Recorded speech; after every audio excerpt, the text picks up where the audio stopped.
Sexual health అనేది మానవ జీవితంలో చాలా ముఖ్యమైన అంశం. వేగంగా మారుతున్న ఈ ఆధునిక కాలంలో విపరీతమైన మానసిక ఒత్తిడి, కెరీర్ రిలేటెడ్ ఒత్తిడులు, మద్యపానం, ధూమపానం లాంటి అలవాట్ల కారణంగా విపరీతమైన ఫైనాన్షియల్ స్ట్రెస్ వల్ల చాలామంది సెక్షువల్ ప్రాబ్లమ్స్ ఫేస్ చేస్తున్నారు.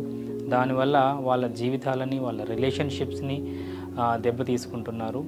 సో ఈ సెక్షువల్ ప్రాబ్లమ్స్ అనేవి ఈ సొసైటీలో చాలా కామన్. మిగతా ఆరోగ్యమైన సమస్యలు ఎలా ఉంటాయో ఈ సమస్యలు కూడా అలాగే ఉంటాయి. కాబట్టి దీన్ని మీరు ఒక ట్యాబు కిందగా పరిగణించకుండా sexual health providers like andrologist available ఉన్నారు. మీరు ప్రొఫెషనల్ హెల్త్ తీసుకొని ఈ సమస్య నుంచి అధిగమించే అవకాశం ఉంది. మీ హెల్తీ రిలేషన్షిప్స్ని మెయింటైన్ చేయడం ద్వారా లైఫ్ క్వాలిటీని కూడా ఇంప్రూవ్ చేసుకునే అవకాశం ఉంది.